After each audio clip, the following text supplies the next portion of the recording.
본 방송에서 제공하는 투자 정보는 투자 판단에 대한 조언입니다. 방송에서 제공하는 주식의 가치, 가격 상승 및 가격 하락에 대해서는 방송사에서 보장하지 않습니다.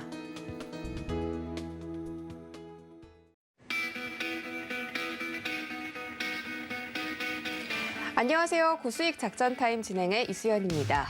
푹푹 찌듯이 더웠던 어제 증시에도 불장이 찾아왔습니다. 코스피 시장에 외국인과 기관의 동반 매수세가 들어오면서 닷새 만에 3,250선을 회복해주는 움직임이었는데 이 외국인들이 특히 선물 시장에서 2조 원 가까이 역대급 순매수를 펼치면서 앞으로도 이런 부분들이 증시 상승을 견인할 수 있을지 지켜보시는 게 좋겠습니다. 또 조금 전에 마감된 뉴욕 증시 3대 지수도 일제히 상승 마감에 성공했고요. 강보합권에서 머무르는 모습이었습니다.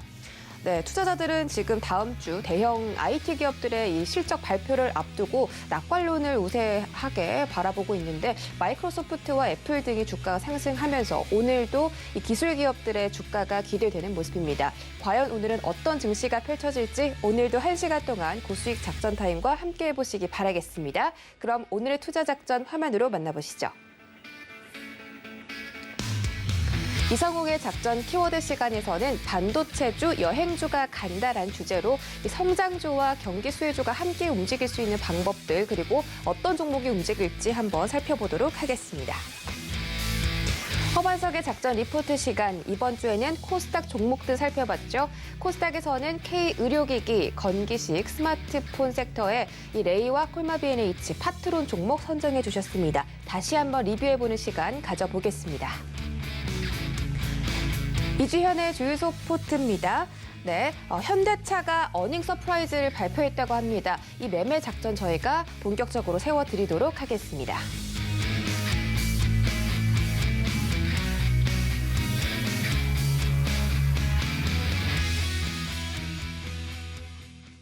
네, 투자 작전 살펴보고 돌아왔습니다. 저희 어제 시장 어떻게 끝났는지 시황 잠깐 짚어보고 갈게요. 네, 전일 코스피 코스닥 시장 강하게 상승하면서 마감했습니다. 1% 넘게 오르면서 코스피는 3,250선을 회복해줬고요. 코스닥 시간은 코스닥은 0.8%가량 올라가면서 1,050선 함께 회복해주는 모습이었습니다. 네, 어제 말씀드렸던 것처럼 외국인과 기관의 강한 매수세가 들어왔는데요. 코스피 시장에서는 수급을 보시면 주간으로 보겠습니다. 네, 개인들이 좀 어제는 전전일에는 팔아치우는 모습이었는데 기관과 외국인이 2거래일 연속 들어왔습니다. 어제 외국인 580억대 그리고 기관이 8천억대 강하게 사들이는 모습이었고요. 네, 다음 장 볼까요? 코스닥 시장도 개인들이 어제는 좀 팔았습니다. 외국인들의 순매수에 의해서 어제는 상승 마감에 성공을 할 수가 있었습니다. 코스닥 시총 상위 종목 중에서 카카오게임즈와 SK머티리얼즈가 정말 두드러지는 움직임을 보여주고 있죠. 다음 종목 볼게요. 네, 먼저 코스피 시가총액부터 보겠습니다. 대부분의 종목들이 강하게 상승 마감해주는 모습인데 삼성전자가 1.5%, SK하이닉스가 2%대 마감했고 인터넷 관련주들에서 외국인들의 매물 출회가 일어났지만 다시 하루 만에 반등하는 모습을 보여줬습니다. 네이버가 44만 원, 카카오가 14만 7,500원대로 마감을 했습니다. 다음 장 보시죠. 네, 다음 장에서는 LG화학이 가장 두드러지는 움직임으로 마감을 했습니다. 2% 가까이 올라가며 82만 6천 원 선에서 거래 마쳤고요. 삼성바이오로직스가 나홀로 하락 조정받았습니다. 88만 4천 원에서 거래 마쳤습니다. 네, 코스닥 시가총액 상위 종목들입니다. 1위부터 5위까지인데요. 카카오게임즈가 정말 대단한 급등세를 보여줬죠. 13.35% 올라가면서 오딘의 저력을 보여주고 있습니다. 앞으로도 기대되는 주가 상승 기대해보도록 하겠습니다.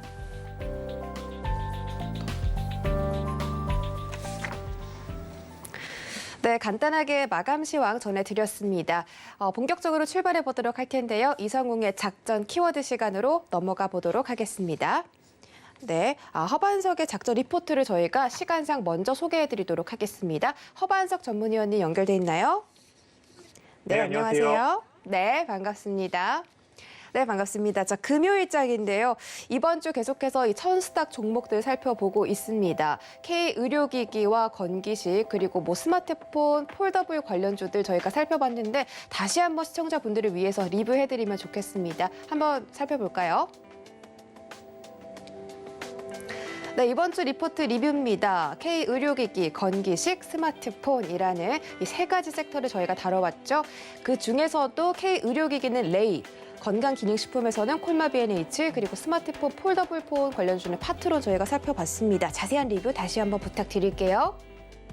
네, 이번 주는 천스탁 시대를 맞이해서 코스닥 스몰캡 리포트를 조금 집중적으로 살펴보았습니다. K의료기기, 그리고 건강기능식품, 그리고 스마트폰까지 조금 살펴보면 좋겠다라는 말씀을 드렸고요. 키움증권 리포트부터 시작을 해서 굉장히 많은 리포트들을 분석을 했고 살펴보았고 그 중에서 K의료기기에서는 레이, 건강기능식품에서는 콜마 B&H, 스마트폰, 여전히 폴더블 폰과 OLED 섹터 많이 살펴보았는데요. 그 중에서도 저가 매력도가 있었던 파트론, 이렇게 세 가지를 좀 살펴봤습니다. 키움증권에서 발간한 7월 8일 리포트에서는 결국엔 홀로 빛날 수 있는 기업을 찾아보자, 코스닥 강세가 돋보였던 6월, 이러한 이야기들로 조금 집중해서 살펴보았습니다. 코스닥 시장 여전히 좋은 상승률을 보였죠. 6월 한 달간 5% 가까운 상승을 보였고요. 거래소 코스피 시장과 코스닥 시장과의 격차도 상승률 차이도 많이 갭을 좁혔습니다. 코스닥 시장은 20년 내 사상 최고치를 경신했고 시총 1조 이상의 기업도 2018년도 말 29개에서 66개까지 좀 올라왔습니다. 그렇듯이 코스닥 시장이 이제는 대한민국 대표 산업들 중에서 반도체, 디스플레이, OLED, 스마트폰 여러 가지 시장이 많이 성장했다라고 좀 읽어보시면 좋을 것 같고요. 그리고 좀 더 살펴본다면 코스닥 시장에서는 양 시장의 누적 수익률 차이를 줄여오면서 시총 상위 종목들 위주로 좀 살펴본다면 결국엔 많이 바이오 종목들 위주였으나 이제는 바이오 종목 이외에 말씀드렸던 반도체, 디스플레이, 부품주, 그리고 게임, 인터넷 관련된 업체들이 굉장히 상위로 많이 올라왔다라고 좀 읽어보시면 좋을 것 같습니다.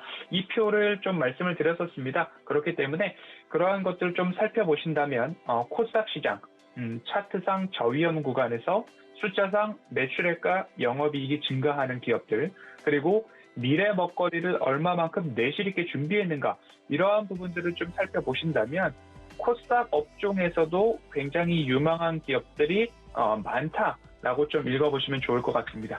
그 중에서도 탑픽으로 꼽았던 것이 건강기능식품, 스마트폰, 그리고 K의료기기 말씀을 연이어서 강조 드려보고 있습니다. 건강기능식품은 함축적으로 말씀을 드리면 20대, 2030 2030 계층에서도 여전히 많이 섭취를 하고 있다. 20대 섭취율이 18년도는 30% 미만이었는데 19년도 47%, 20년도 54%를 넘어가면서 결국엔 코로나19 수혜뿐만 아니라 앞으로도 여전히 나 자신을 위한 섭취는 굉장히 올라갈 수 있다라는 말씀드렸고요. 건강기능식품 OEM 또는 ODM 업체들 잘 지켜보자라고 말씀을 좀 드려봤습니다. 그리고 K의료기기를 좀 볼 텐데요. 여전히 시젠이나 SD바이오 센서 등 진단키트 관련된 쪽으로의 수출액은 어마어마하게 성과를 내었습니다. 하지만 거기서 끝이 아니라 치과나 미용기기 이런 부분들까지도 좀 생각을 해본다면 앞으로 의료기기 시장도 여전히 전망이 좋다라는 말씀을 좀 드려봤었죠. 그러면서 레이에 대해서 먼저 말씀을 드렸습니다.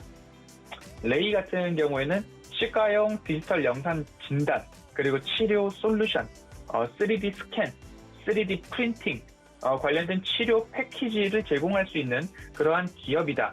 수출을 주력으로 하는 디지털 덴티스트리 업체다라는 말씀을 드리면서 한 기업당 적어도 리포트를 3개 정도는 보고 있습니다. 7월 8일 유진투자증권에서 발간된 리포트, 7월 9일 키움증권에서 발간된 리포트, 그리고 6월 18일 하나투자증권에서 발간된 리포트를 살펴보면서 레이에 대해서 말씀을 좀 드렸는데요. 매출 비중이 치료 솔루션이 64%, 진단 시스템이 36%, 그리고 수출 규모를 본다면 아시아 권역이 66%, 미주 20%, 유럽 9%, 내수 시장에서의 매출은 5% 정도다라는 말씀을 드렸는데요. 결국엔 수출을 주력으로 하고 있는 기업이기 때문에 코로나19가 어느 정도 완화 조짐이 보인다면 수출 판로가 더욱 확대될 뿐만 아니라 매출과 이익으로까지 연결이 될 것이다 라는 말씀을 좀 드렸죠. 레이가 집중하고 있는 부분들은 결국엔 중국입니다. 1분기 실적을 좀 본다면 영업이익은 좀 50% 정도 감소한 3억 원, 그리고 매출액은 21% 증가한 149억 원인데요. 코로나19 여파로 인해서 인도나 유럽향 매출이 부진했습니다. 그럼에도 불구하고 흑자를 낼 수 있었던 이유는 아시아권역, 중국 및 대만향 매출이 서서히 정상화가 되고 있기 때문에, 그리고 이연 수요에 따른 성장이 매출을 좀 견인했다라고 읽혀지고 있고요. 2분기 실적 같은 경우에는 212억 원의 매출을 달성을 할 것으로 전망이 되고 있습니다. 영업이익도 26억 원으로 좀 흑자 전환할 수 있겠다라는 모습이고요. 올해 전체 매출액과 영업이익을 본다면 매출액은 937억 원, 그리고 영업이익은 180억 원으로 전년 대비 각각 70%, 영업이익은 무려 290% 성장이 전망이 되고 있습니다. 수출에 대한 정상화 과정, 그리고 ODM 공급 계약 및 제품 라인업이 확대된다라고 하는 모습들까지 말씀을 좀 드렸었는데요. 레이 같은 경우에는 구강 스캐너, 그리고 투명 교정 사업, 그리고 중국에서의 합작 법인 설립, 이러한 부분들이 모멘텀으로 앞으로 작용을 할 수 있다라는 말씀을 좀 드렸습니다. 구강 스캐너도 4분기 출시 예정이고, 이미 유럽에서 또는 해외에서는 인증을 통한 수출 판로 확보를 위해서 이미 인증 과정 절차가 진행 중이다라는 이야기까지 드렸기 때문에 뿐만 아니라 투명 교정 사업에서도 4분기부터 매출이 인식된다라고 합니다. 그러면 이러한 계획들은 굉장히 레이가 탄탄하게 잡아놨다라는 말씀을 드렸습니다. 이 계획들이 가시화되고 구체화되고 하나하나 이루어져 나간다라고 한다면 지금까지 보여주었던 우상향 흐름들을 어느 정도 앞으로도 이어가지 않을까라는 모습에서 말씀을 드렸고요. 관심 있게 관심 종목에 넣어 놓으셨다가 이 추세선, 이렇게 좀 본다면 추세선과 갭이 일부 떨어져 있는 모습이죠. 그러면 이 갭을 메꿀 때 매수를 가셔도 좋을 것 같고요. 이미 보유하신 분들, 안전한 가격에서 보유하신 분들은 일부 내가 버틸 수 있는 데까지 버텨보아도 될 만한 그런 계획을 갖고 있는 기업이다라는 말씀을 드렸기 때문에 레이에 대해서는 이 정도 살펴보았고요. 그리고 나서 콜마 B&H 건강기능식품 업체에 대해서 좀 살펴보았습니다.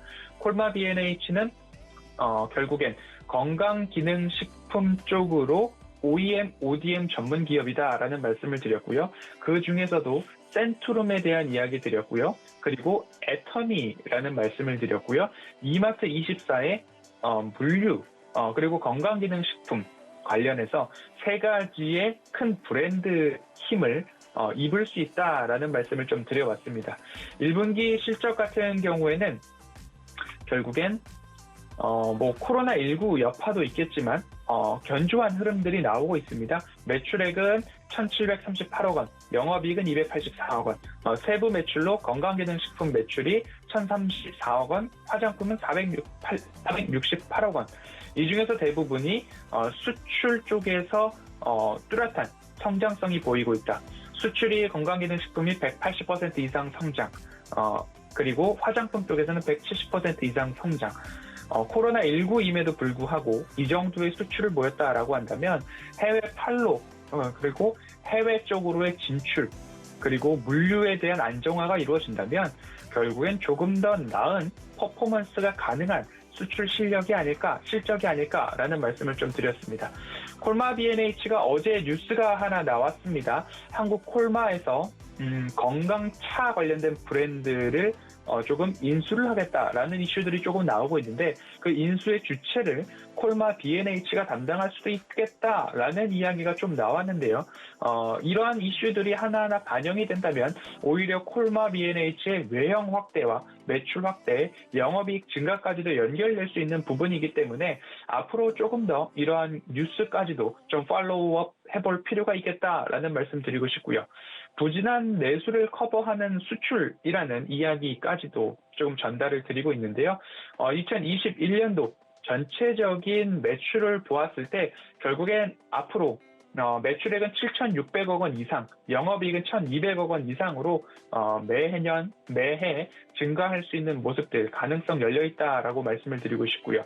올해 신규 진출하는 국가들이 있다고 합니다. 뉴질랜드, 영국, 독일, 우즈베키스탄, 카자흐스탄까지도 신규 진출하는 국가들이 있기 때문에 조금 더 관심을 가져볼 필요가 있다라는 말씀 드리도록 하겠습니다. 말씀을 빠뜨리면 좀 아쉬울 것 같아서 콜마 B&H의 공장 가동률 같은 경우에는 식품 분야는 세종 공장과 음성 공장이 각각 130%, 134% 이상의 공장 가동률을 보이고 있고요. 화장품 쪽으로는 세종 공장이 129% 공장 가동률을 보이고 있다라는 말씀까지 드려본다면 여전히 활발하게 움직이고 있는, 돌아가고 있는 기업이다라는 말씀 드리겠습니다. 세 번째 기업으로는 파트론을 살펴보겠는데요. 7월 19일 신한금융투자에서 발간된 리포트, 5월 3일 대신증권, 6월 30일 KB증권에서 발간된 리포트 세 가지를 좀 살펴보았습니다. 방송을 보시고 매수 대응을 하시는 분들이 있으실까봐 그러한 염려에 결국엔 그래도 사셔도 큰 손해는 보지 않으실 만한 종목들로 조금 뽑아보려고 분별해 보려고 노력을 하고 있다라는 말씀을 드리고 싶고요. 이번 주만 본다 하더라도 세 종목 그리고 스몰캡 리포트까지 거의 15개의 리포트를 보고서 그 중에서 추려서 이렇게 좀 소개를 해드리고 있는데요. 파트론 같은 경우에는 전방산업 위축에도 불구하고 여전히 흑자를 보고 있는 기업이고 그 중에서도 스마트폰 부품 사업 관련된 섹터는 2분기 바닥을 찍었다라고 좀 보고 있고요. 신규 전장 사업에 대한 부분들 그리고 5G 먹거리 지속적으로 준비했고 이제 가시화 단계에 다다르고 있다라는 말씀들을 좀 드렸습니다. 1분기 매출액과 영업이익 흑자입니다. 여전히 매출액은 3,300억 원, 영업이익은 157억 원, 당기순이익은 184억 원을 달성을 하면서 추정치를 상회를 했습니다. 하지만 스마트폰 관련된 부품 산업이 좋지 않음에도 불구하고 이러한 실적을 낼 수 있다라는 것은 조금 긍정적으로 볼 만한 필요가 있고 2분기부터 회복세가 조금 나옵니다. 매출액은 3,057억 원, 영업이익은 129억 원으로 흑자 전망이 되고 있는 모습이고요. 주요 고객사인 삼성전자, 생산 거점인 인도와 베트남의 생산 차질이 있음에도 불구하고 이익은 나고 있지만 호황은 아니다. 그럼에도 불구하고 흑자인 기업들, 저평가 구간이면 관심 가져볼 만하다라는 말씀을 드렸고요. 올해 전반적으로 전체적인 실적을 본다면 매출액은 1조 3,500억 원, 영업이익은 660억 원으로 전망이 되고 있습니다. 그렇기 때문에 가능하면 안전한 구간에서 대응을 해보시면 좋겠다라는 말씀을 드리고 싶고요. 이 파트론의 포인트, 성장 요인을 본다라고 한다면 결국엔 지난해 말부터 플래그십 모델 전면, 후면 카메라 모듈 공급사로 재진입을 성공을 했다라고 합니다. 그리고 보급형 스마트폰 라인에서도 핵심 벤더로 활약을 하고 있고 전장 부품, 다시 말씀을 드립니다. 자율주행, 전기차 여전히 유망한 섹터인데요. 그 중에서도 전장 부품 쪽으로 카메라, LED, 센서, 모듈 관련된 쪽이죠. 그리고 웨어러블 ODM, 그리고 5G 라우터 또는 RF 모듈 관련된 사업 확대 중이고 가시화가 전망되고 있다. 그 근거로서 20년도 이 전장 부품 웨어러블 5G 관련된 매출이 1,200억 원에서 올해 2,000억 원까지 성장할 수 있겠다라는 포부를 발표하고 있습니다. 각종 주가에 대한 흐름들을 끝으로 살펴볼 텐데요. 과거 스마트폰 시황이 좋지 않을 때 PER 14.7배 정도였다라고 합니다.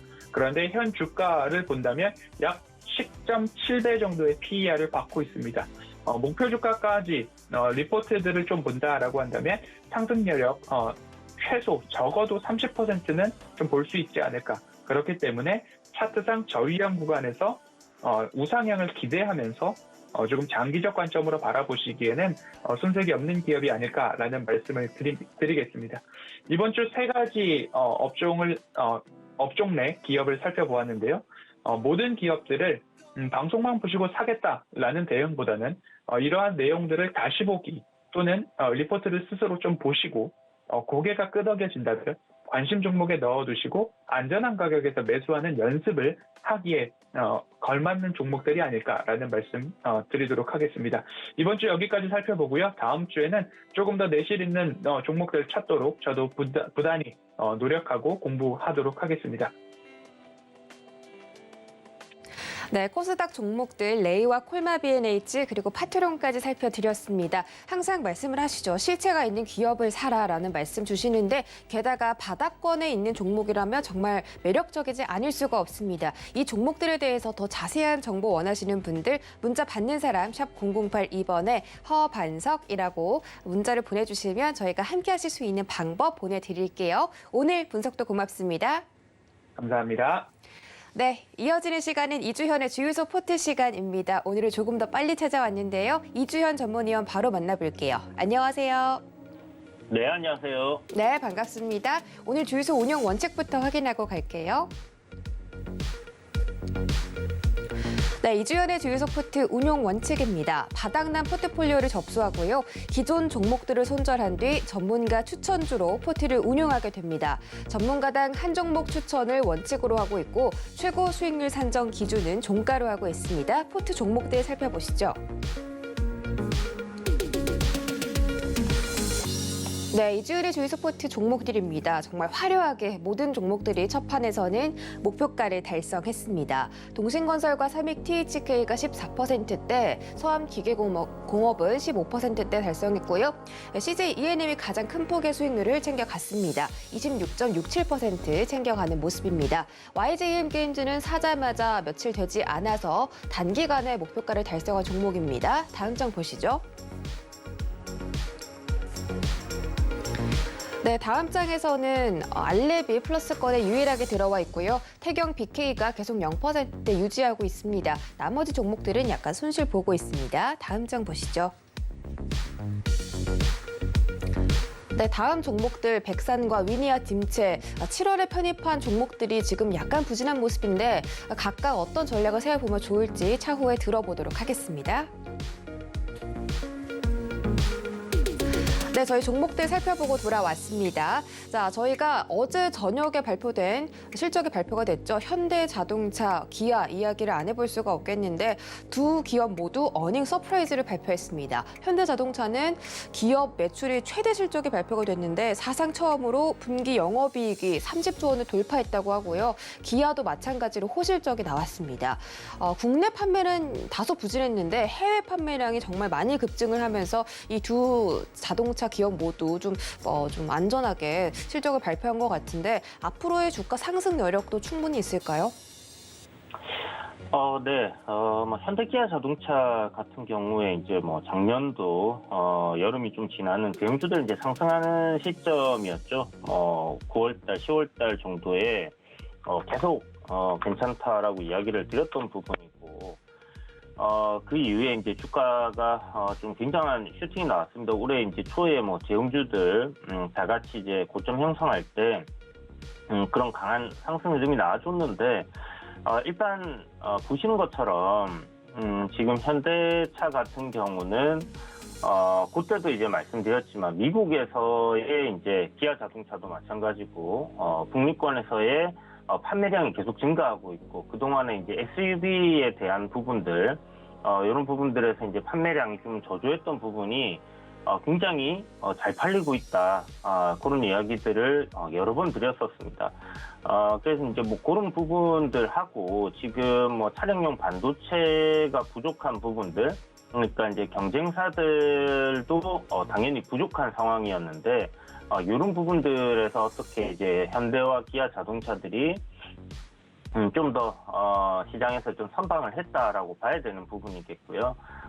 뭐 이런 반도체 부족으로 인해서 차량을 못 파는 부분들을 국내 자동차는 좀 판매를 잘 해줬다라고 생각을 해야 될 것 같습니다. 그래서 좀 눈여겨볼 부분이 지금 어저께 제가 기사에서 얼핏 본 것 같은데 현대차 같은 경우 지금 항상 여름이 되면 이제 노조와의 갈등으로 파업이 일어나는 부분들이 항상 주가에 좀 부담으로 작용을 했었거든요. 그런데 이런 부분들이 일단은 지금 벌써 해소가 되었고요. 그리고 지금 실적이 나온 부분들 보면 정말 좋게 나왔습니다. 뭐 전년도 사실 코로나19 영향으로 뭐 기저효과도 있었다라고 생각은 할 수 있겠지만, 지금 우리가 뭐 그런 부분을 빼고라도 눈여겨볼 수 있는 부분이 그 영업이익률이거든요.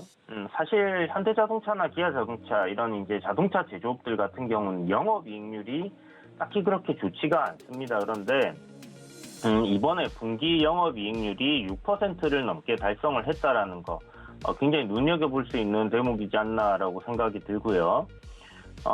뭐 작년에 2020년도 3월에 뭐 한 3.4% 대비해서 거의 80~90% 가량 증가를 했다라는 부분입니다. 그래서 이런 영업이익률이 상승하고 있는 부분을 지속적으로 좀 추세적으로 유지를 해준다든지 아니면 6% 정도의 이런 영업이익률을 계속 유지해줄 가능성 좀 상당히 높아지지 않았나라고 생각이 들고요. 지금 1분기에서 나온 실적이 1조 6천억이었습니다. 그런데 지금 2분기에서 나온 실적 상당히 좋게 나왔죠.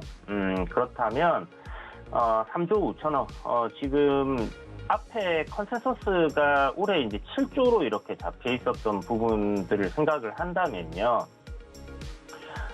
지금 뭐 3조 5천억 상반기에 달성한 거, 요게 지금 컨센서스대로 좀 맞춰질 가능성 상당히 높다라고 봐야 되는 부분입니다. 그래서 거의 지금 영업이익이 1조 9천억이 2조 가까이 1분기보다 실적이 더 좋게 나왔기 때문에 컨센인 7조 정도를 충분히 만족시킨다라고 했을 때 적정 주가를 좀 계산을 해본다면 현재 시가총액이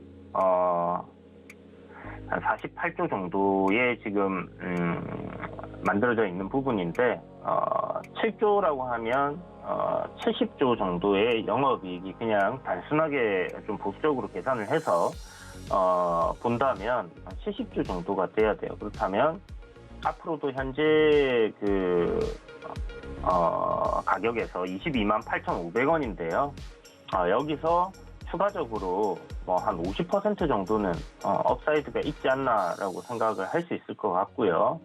그렇다면 약 한 40만 원대 정도까지는 충분히 올라가줘야지 적정 주가 수준이다라고 우리가 얘기를 할 수 있을 것 같습니다.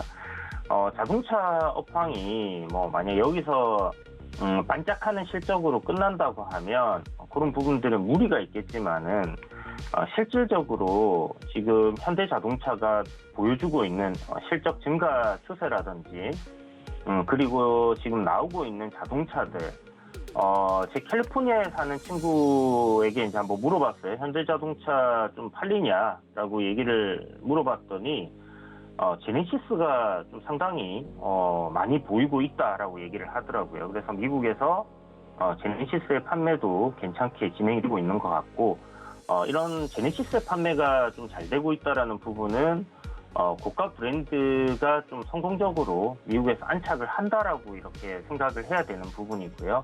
사실 디자인이라든지 안에 임포테이션 그리고 인테리어를 이제 굉장히 잘 만들어내고 있기 때문에 그런 부분에서 충분히 앞으로도 선방할 거라 생각합니다. 지금 보시면 뭐 증권사들마다 내놓은 적정 주가 수준들이 나와 있는데요.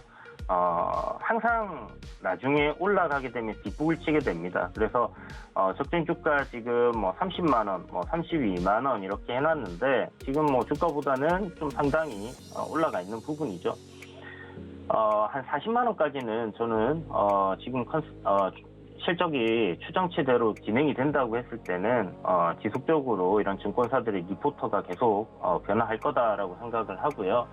기술적으로 우리가 접근했을 때 현대기아 자동차 시세가 한번 나오고 나면 보시는 것처럼 기간 조정을 좀 거쳐갑니다. 이게 한 5개월에서 6개월 정도 거친다라고 보시면 되고요.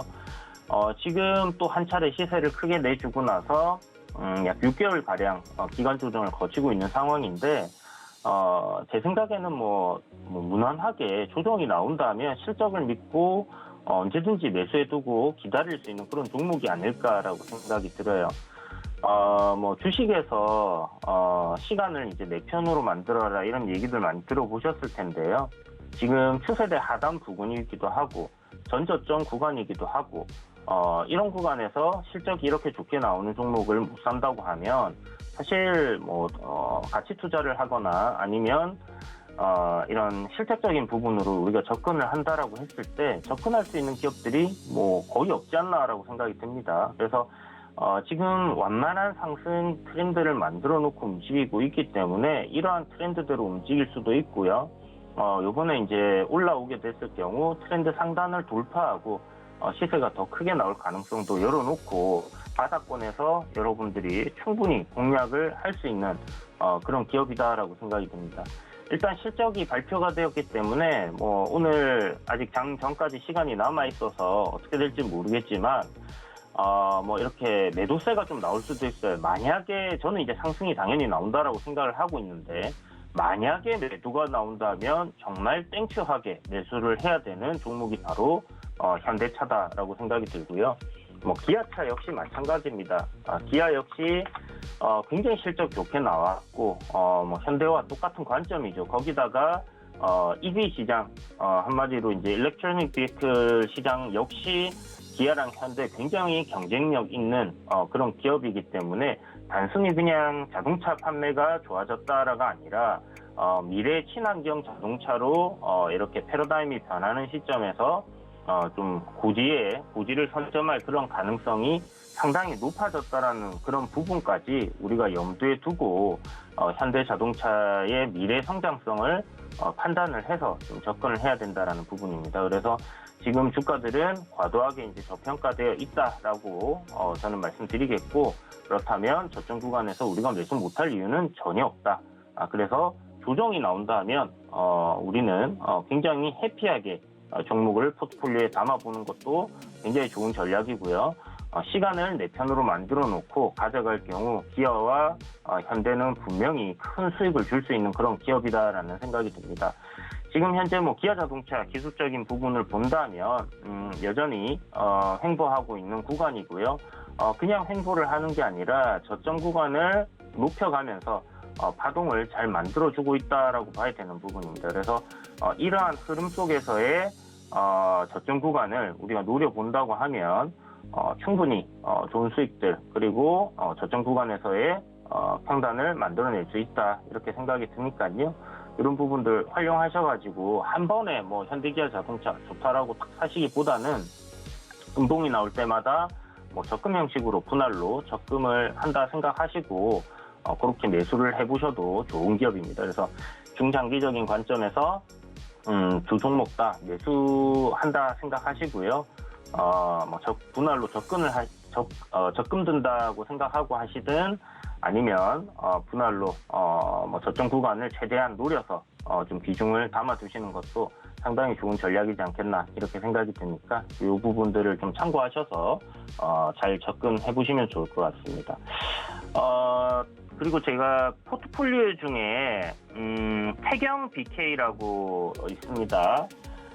요 태경 BK 같은 경우는 지금 아시겠지만 백광 소재라는 이제 기업이 이름을 바꾼 거예요. 그래서 대지 열병 관련주였고 탄소 배출권을 또 가지고 있고 히토류 관련주로도 잘 엮여 있는 부분인데 태강 케미칼에 이제 지분 40% 보유하고 있고 태강 케미칼에서는 이제 드라이 아이스를 한 29% 정도 이렇게 그 매출이 발생을 하고 있습니다. 그래서 여름 관련주, 여름에 이제 드라이 아이스 소모가 많이 되잖아요. 그런 부분에서 이제 여름 관련주로도 뽑히고 있는데 어저께 보면 정고점을 돌파하면서 굉장히 좀 강한 시세가 나왔습니다. 오늘 뭐 한 차례 음봉으로 눌림이 나올 수도 있겠지만 이제 목표가에 거의 도달한 것 같아요. 지금 뭐 한 7.8% 정도 수익권인데 대략 한 6,000원 언저리에서의 목표가를 좀 잡고 있습니다. 아직 뭐 시세 거래량이 크게 터지면서 시세가 나올 때까지는 보유를 해봐도 좋다라고 생각은 하고 있지만 일단 뭐 저항 자리가 그렇게 눈에 보이기 때문에 눈에 보이는 저항 자리에서 매도를 한다 이렇게 생각하시면 될 것 같고요. 뭐 지금 보면 2년짜리입니다. 2021년 그리고 2020년 뭐 거의 2년 가까이 되는 신고가이기 때문에 뭐 무난하게 시세는 지속적으로 우상향하는 흐름을 이어갈 가능성이 상당히 높다라고 보여지니까요. 보유자분들께서는 뭐 조정이 나온다고 해서 크게 걱정하실 필요 없이 요즘 뭐 우상향 흐름대로 쭉 이어갈 가능성 상당히 높으니까 이대로 부여하시고 여전히 뭐 거래량도 딱히 그렇게 크게 나왔다라고 보여지는 부분은 없습니다. 그래서 눌림 나온다면 뭐 신규로도 한번 접근을 해볼 수 있는 종목이지 않겠나라고 생각이 들지만 일단은 뭐 수익률이 8% 가까이 되기 때문에 만약에 사신다면 최대한 저점에서 노려보셔야 될 것 같고요. 뭐 업사이드 그렇게 크게 보시지는 않는 게 좋겠다. 다만 뭐 괜찮은 기업이고 계속 상승할 가능성 그런 부분들은 열어놓고 보셔야 되는 부분이니까 뭐 일부 목표가에서 정리하시고 남은 물량 추세 보고 그대로 가져간다 생각하셔도 괜찮을 것 같아요. 어찌됐든 간에 좋은 수익을 주고 있고 앞으로도 상승 여력은 충분히 남아있지 않나라는 생각이 드니까 참고하셔서 수익 내는데 좀 도움이 되셨으면 좋겠습니다. 네, 현대기아차는 앞으로도 상승 여력이 있는 그런 종목들이라고 말씀해 주셨고요. 조정 시에 매수 전략을 세워주셨습니다. 또 태경 BK는 화면에 잘못 나갔는데 0%가 아니라 8% 수익을 챙겨갔죠. 전일 8% 넘게 급등하면서 종가 마무리 지었는데 앞으로도 상승 가능하다. 하지만 너무 길게 보지는 마시고 거래량이 좀 터지면 그때 한번 매도해 보시는 게 어떨까 하는 전략 세워주셨습니다. 샵 008 이주현이라고 보내주시면 더 자세한 이야기 얻어가실 수 있습니다. 오늘 분석도 고맙습니다. 네, 감사합니다. 네, 저희는 다음으로 작전 키워드 진행해 보도록 하겠습니다.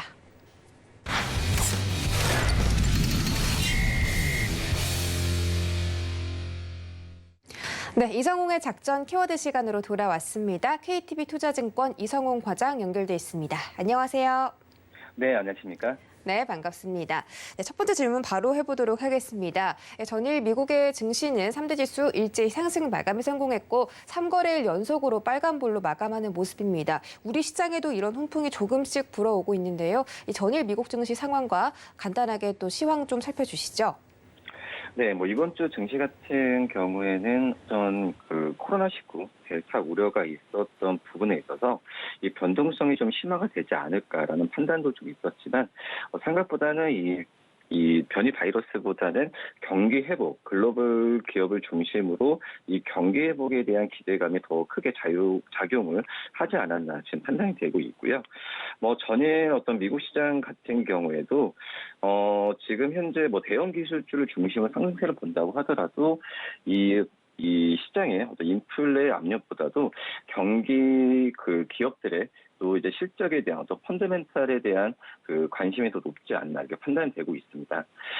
우선 다음 주부터 본격적으로 대형 기술주들이 실적을 발표하죠. 뭐 마이크로소프트, 또 아마존닷컴, 애플, 또 페이스북 같은 이런 기업들에 대한 실적에 대한 발표가 시작이 되는데 이 대형 기술주들을 중심으로 한 기대감이 점점 커진다고 한다면 그 하부에 어떤 다른 민감주들도 상승 여력을 계속 갖고 가지 않을까라고 좀 판단이 되고 있습니다.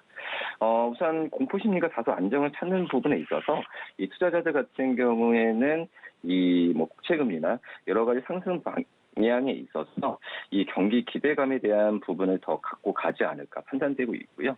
또 이번 주에 이 오펙과 오펙 플러스의 증산에 대한 얘기가 나와지면서 이 국제유가에 대한 변동성이 심했는데 향후에 봤을 때도 이 국제유가에 대한 방향성이 굉장히 좀 중요하지 않나 이렇게 판단됩니다. 네, 여러 가지 전략들이 세워 나왔습니다. 이번 주에는 IMF 총재가 세계 성장률을 6.0%로 유지했고 또 국제유가 증산에 합의하면서 국제유가에 대한 변동성에 대한 이슈도 있었습니다. 네, 다음으로는 이번 주부터 미국 기업의 본격적인 실적 발표가 이뤄지고 있죠. 다음 주에는 대형 기술 기업들의 실적 발표를 앞두고 있습니다. 그런데 넷플릭스의 실적이 발표가 됐는데 예상보다 좀 부진했습니다. 2분기에 새롭게 가입한 사람의 증가 수가 굉장히 부진했다고 하죠. 아무래도 이미 가입할 사람은 다 가입했다고 보면 될 것 같은데 새로운 돌파구를 찾지 않으면 앞으로 넷플릭스의 주가가 좀 위험해 보입니다. 이 부분은 어떻게 보십니까? 네, 우선 넷플릭스가 시장 발표를 하면서 역시 뭐 신규 가입자가 어떤 넷플릭스의 실적도 실적이지만 관심을 가졌던 상황이라고 좀 볼 수 있겠는데요. 우선 2분기 신규 가입자가 전분기 대비해서 153만 명 늘어난 2억 918만 명이라는 부분을 했었는데, 뭐 시장에서는 어떻게 본다고 하면은 이 신규 가입자에 대한 부분에 있어서 뭐 100만 명에서 200만 명 사이를 좀 예상했던 부분입니다. 뭐 어떻게 보면은 신규 가입자가 예상치보다 높았다라고 좀 볼 수는 있겠지만 시장에서 좀 높은 어떤 눈높이에서는 좀 맞추지는 못했다. 한마디로 이 신규 가입자 증가 폭이 어떻게 보면 좀 둔화하지 않았나라는 평가가 좀 있었다라고 볼 수 있겠습니다. 지금 현재 이 북미 지역을 중심으로 봤을 때도 이 2분기뿐만 아니라 3, 4분기 때 이 신규 가입자 수를 회복하는 부분에 있어서는 약간의 시장에서 의구심은 든다라고 좀 볼 수 있겠는데요. 지금 월트 디즈니, 뭐 텐센트, 뭐 페이스북 여러 가지 기업들에 대비해서 봤을 때 어떤 PER이나 실적에 대한 상승 속도가 좀 제한적으로 가는 부분이 있지 않나라고 좀 판단되고 있습니다. 그럴 때 넷플릭스 뭐 하반기 때 신작에 좀 기대를 걸고 있는 상황이긴 하지만 뭐 이번 쉽지 않을까라고 좀 생각이 되고 있고요. 말씀드렸던 이번 주에 이 IBM 그리고 알파벳, 마이크로소프트에 대한 주가에 대한 부분이 좋았는데 그러면서 이 클라우드 관련 사업 부분에 영위하는 기업들에 대한 관심이 다시 한번 시장에서 모아지지 않을까라고 판단되면서 이번 주 이 미국 시장 같은 경우는 종목별의 움직임에 따라서 어떤 시장의 좀 방향이 더 세지 않았나 이렇게 좀 판단되고 있습니다. 네, 이번 주 실적에 따라서 종목들의 주가 움직임이 달라졌다라고 말씀해 주셨고요. 다음 주도 실적 발표되는 기업들 챙겨보시면 좋겠습니다. 저희 다음 작전 키워드 화면으로 만나볼게요. 네, 오늘의 작전 키워드는 반도체주, 여행주가 간다라는 주제입니다.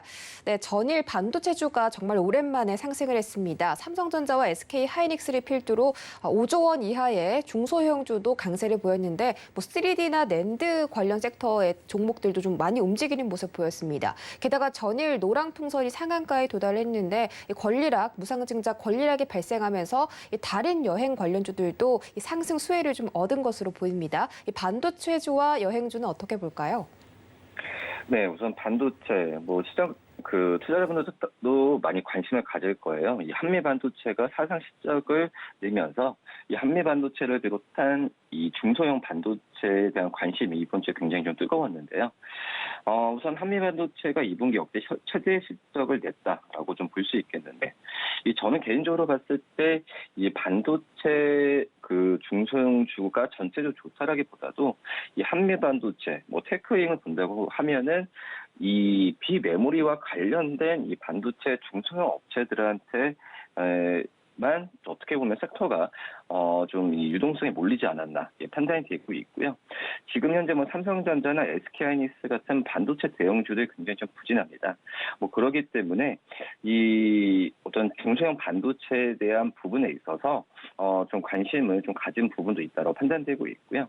특히 이제 삼성전자나 SK하이닉스가 삼성전자와 이 삼성전자 실적을 발표한 이후에 주가가 예상보다 좀 못 가는 이유 중에 하나가 실적은 예상치가 높게 나왔다고 하더라도 이 비메모리와 관련된 또 파운드리와 관련된 실적에 있어서 눈높이를 채우지 못했다라고 생각이 드는데요. 뭐 그렇기 때문에 이 삼성전자의 이 글로벌 어떤 그 경쟁 기업들에 대한 그 비메모리 쪽에서의 납품을 하고 있는 뭐 한미반도체, 테크닉, 또 SNS텍 같은 이런 기업들에 대한 좀 수급이 좀 몰리지 않았나라고 판단되면서 당분간 이 비메모리 쪽에서의 관심에 대한 부분은 이 반도체 업체를 좀 나누는 그런 기준으로 되지 않을까라고 판단되고 있고요. 그다음에 여행주 말씀하셨는데 여행주뿐만 아니라 이 델타 변이로 인해서 이 대면 그리고 리오프닝 관련주들이 이번 주에 주가가 좀 많이 떨어졌던 모습을 보여주었습니다. 뭐 그러기 때문에 이런 기업들이 낙폭이 회복되는 부분도 우리나라 증시를 어떤 올릴 수 있을 만한 방향성을 좀 제시한다라고 볼 수 있겠는데요. 지금 이제 미국 같은 경우에도 뭐 크루즈 관련주, 뭐 카니발 같은 그런 기업들이죠. 그리고 이 델타항공과 같은 이 코로나 피해주들에 대한 그 상승 여력이 좀 약간의 다른 업종 대비해서 크게 나오고 있습니다. 뭐 그런 점에서 이 우리나라 뭐 하나투어, 모두투어, 여행주들 물론 이제 2분기 실적도 아직까지는 물음표이긴 하지만 이런 기업들에 대한 낙폭의 저가 매수가 들어온다고 한다면은 시장이 좀 상승 여력은 또 가지 않을까라고 판단되고 있고요. 여기에 이제 노란풍선 같은 경우가 이 여행정보 공유 서비스 전문 기업이죠. 이 위시비를 인수했다는 소식과 무상증자 단행 소식까지 나왔는데, 뭐 그런 점에서 이 주가에 대한 상승 여력은 이런 그 여행주에 대한 부분에 있어서는 좀 저가 매수가 전일장에 좀 강하게 몰렸다라고 좀 볼 수 있습니다. 네, 이렇게 경기 수혜주에 저가 매수세가 들어온다면 증시의 상승 여력이 될 수 있다라는 조언해 주셨습니다. 오늘장에서는 어떤 종목 집중해 볼까요? 네, 오늘 장 같은 경우에는 그 종목 하나 말씀드리면은 제 JYP 엔터 말씀드리도록 하겠습니다. 우선 아티스트 활동에 대한 기대감이 지금 2분기 실적으로 그대로 반영이 된다라고 볼 수 있겠는데요. 뭐 2분기 영업이익 같은 경우에는 118억이 지금 예상이 되고 있는 상황인데 특히 이제 뭐 아티스트 잘 아실 거라고 생각되지만 뭐 니주의 일본 쪽에서의 그 해외 쪽 판매 부분이 이번에 2분기 실적을 좀 견인한다라고 좀 볼 수 있습니다. 우리나라 안에서는 뭐 트와이스 같은 이런 기업들이 기존의 어떤 음원과 음반 판매 부분을 이끌었다라고 볼 수 있겠는데 해외 쪽 같은 경우에는 이 니주의 그 일본 쪽 판매 부분도 37만 장으로 굉장히 전체적인 JYP 해외 매출액이 작년 2분기 대비해서 4배 가까이 증가할 것으로 보여지고 있는데 뭐 그런 점에서 이 니즈의 일본 쪽 선전이 2분기 실적을 그대로 견인한다라고 볼 수 있겠습니다. 뭐 하이브나 SM 같은 이런 엔터 기업들 같은 경우에 플랫폼으로서 실적이 낸다고 볼 수 있겠는데 이 지금 현재 이 JYP는 음원과 음반의 에 대한 그 실적이 좋아지고 있는 상태이기 때문에 이 관심을 좀 가져도 좀 괜찮지 않을까라고 좀 판단되고 있고요. 그다음에 역시 뭐 카카오 게임즈, 역시 오딘에 대한 RPG에 대한 기대감이 이번 주에 계속 화제가 되고 있는데 이런 분위기는 다른 NC소프트에 비해서도 수급이 몰릴 가능성이 크기 때문에 카카오 게임즈 관심 있게 보는 게 낫지 않을까 이렇게 보입니다. 네, 역시 3대 기획사라는 그런 호칭에 걸맞게 소속 아이돌들이 굉장히 지금 시장에서 선전해주고 있죠. JYP 엔터 언급해 주셨고 오딘으로 흥행 기록을 날리고 있는 카카오 게임즈까지 언급해 주셨습니다. 자, 이번 주 시장 대응 작전 필요해 보이는데 마지막 장이기 때문에 오늘은 거래량이 좀 부진할 수가 있겠습니다. 어떻게 대응해 볼까요? 네, 시장 좋습니다. 우리나라도 마찬가지로 종목별로 대응해야 되는 전략이 좋다라고 판단되고 있고요. 어제 현대차가 실적을 발표한 걸 봤듯이 지금 현재 시장은 좀 종목별 장세가 크게 펼쳐질 것이다라고 판단되고 있고 뭐 그렇기 때문에 이 종목별로 접근한 자세가 굉장히 중요하다라고 생각이 되고 있고요. 오늘 같은 경우에는 어떤 말씀드렸던 이 JYP 뭐 카카오 게임즈처럼 약간의 플랫폼 엔터 관련주로 좀 가볍게 접근하는 게 좋지 않을까 판단되면서 민감주 대비해서는 약간 그 비대면 관련 종목으로 접근하는 전략이 제일 좋다라고 판단되고 있습니다. 뭐 다음 주 같은 경우에도 큰 이벤트가 없는 상태에서 종목별 접근 전략이 제일 좋다 이렇게 말씀드리겠습니다. 네, 시장을 견인하는 큰 이슈가 없기 때문에 현재는 개별 종목 장세가 이어질 것이다라고 예견해 주셨습니다. 네, 말씀 고맙습니다. 네, 감사합니다. 네, 고수익 작전 타임에서 1시간 동안 알찬 전략들 세워드렸습니다. 저희는 잠시 뒤 순간포착 매매 시그널로 돌아오도록 하겠습니다. 고맙습니다.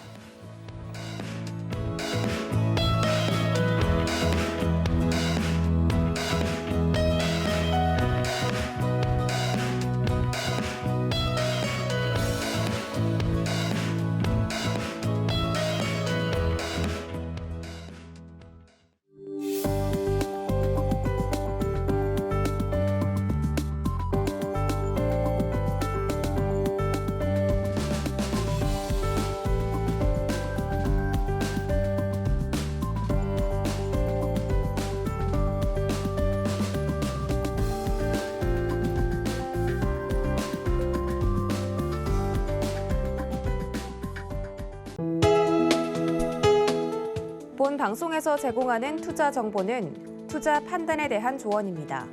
방송에서 제공하는 주식의 가치, 가격 상승 및 가격 하락에 대해서는 방송사에서 보장하지 않습니다.